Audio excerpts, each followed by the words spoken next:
विदेशी व्यक्ति मंच पर भाषण देने ही वाला था, तभी उसके ऑटिज्म से पीड़ित बेटे ने उसे जोर से धक्का दे दिया। उसके कान में लगा हियरिंग एड भी गिरकर जमीन पर जा पड़ा। स्टाफ ने तुरंत उसे उठाकर वापस दिया। वह बेटे को संभालने ही वाला था कि होस्ट लगातार उसे मंच पर बुलाने लगा, लेकिन उसे अपने बेटे की चिंता हो रही थी। लिंगशी ने उसकी परेशानी समझ ली और कहा कि वह निश्चिंत होकर मंच पर जाए, बच्चे का ध्यान रखा जाएगा। इसके बाद इंद्रिदार्सन जल्दी मंच पर पहुंचा और अपना शानदार भाषण शुरू किया। कुछ देर बाद प्रश्नोत्तर सत्र शुरू हुआ, लेकिन तभी पता चला कि उसका हियरिंग एड खराब हो गया है और वह होस्ट की बात सुन ही नहीं पा रहा। शियाओ यीचेंग ने कैमरे में यह असामान्यता देख ली और लिंगशी को जाकर स्थिति देखने के लिए कहा। लिंगशी ने देखा कि इंद्रिदार्सन लगातार सांकेतिक भाषा के जरिए होस्ट से बात करने की कोशिश कर रहा है। उसे अंदाजा हो गया कि शायद हियरिंग एड में खराबी आ गई है। उसने स्टाफ से कागज और पेन मंगवाया। इंद्रिदार्सन ने अपनी बात लिखकर समझाई।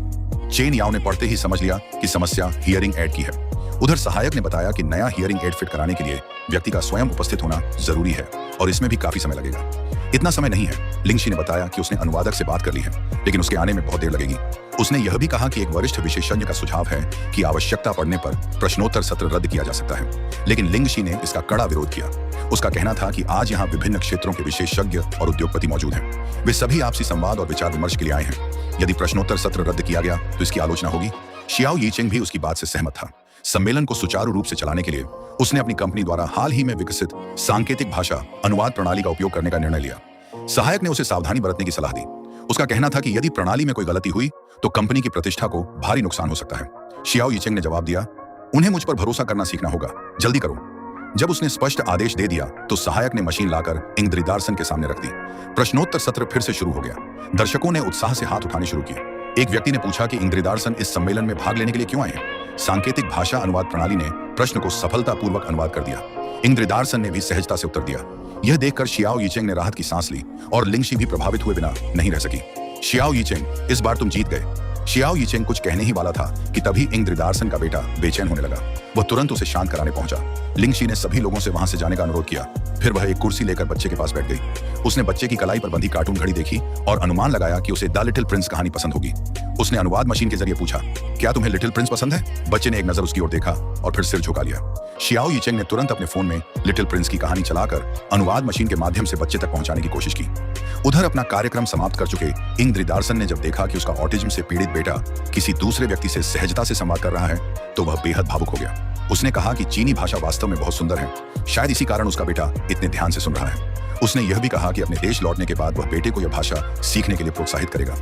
लिंगशी ने मुस्कुराते हुए कहा, आपके चीनी भाषा के प्रति सम्मान के लिए धन्यवाद, लेकिन मुझे लगता है कि आपके बेटे के शांत होने का कारण केवल भाषा नहीं है। उसने समझाया कि ऑटिज्म से ग्रस्त बच्चे सामान्य लोगों की तुलना में वातावरण को कहीं अधिक गहराई से महसूस करते हैं। किसी पूरी तरह अपरिचित जगह पर वे असुरक्षित, चिंतित और भयभीत महसूस कर सकते हैं। उसने बताया कि वह स्वयं भी कभी ऐसी स्थिति से गुजर चुका है। जीवन के एक बेहद महत्वपूर्ण साक्षात्कार से पहले वह बहुत घबरा गया था। तभी किसी ने उसे एक कविता सुनाई और वह तुरंत शांत हो गया। लेकिन यह केवल कविता की सुंदरता नहीं थी जिसने उसे प्रभावित किया। असल असर उस व्यक्ति की भावनाओं और संवेदनाओं का था जो कविता सुना रहा था।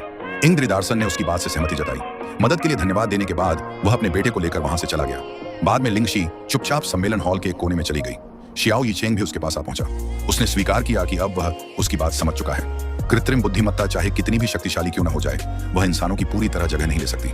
अब मुझे लगता है कि अनुवाद का असली उद्देश्य केवल शब्दों का आदान प्रदान नहीं, बल्कि दिलों को जोड़ना है। भावनाओं को समझने और पहुंचाने के मामले में मशीनें इंसानों के बहुत करीब पहुंच सकती हैं, लेकिन उनकी जगह कभी नहीं ले सकती। लिंगशी को विश्वास ही नहीं हुआ कि ये शब्द शियाओ यीचेंग के मुंह से निकल रहे हैं। उसने उससे पूछा, क्या तुम जानते हो कि इंटरनेट के युग में भी प्रदर्शन यहाँ और सम्मेलन क्यों खत्म नहीं हुए? क्योंकि इंसान एक दूसरे से मिलना चाहते हैं। वे सचमुच एक दूसरे को देखना, महसूस करना और गले लगाना चाहते हैं। हर इंसान चाहता है कि उसे सुना जाए, उसे देखा जाए और उससे प्रेम किया जाए। तकनीकी प्रगति और भावनात्मक जुड़ाव कभी एक दूसरे के विरोधी नहीं रहे। इसीलिए मानवीय अनुवाद और बुद्धिमान अनुवाद दोनों की अपनी अपनी जगह है। वे अलग अलग अस्तित्व हैं, लेकिन फिर भी साथ साथ आगे बढ़ सकते हैं। ठीक वैसे ही जैसे मैं और तुम, और जैसे तुम और मैं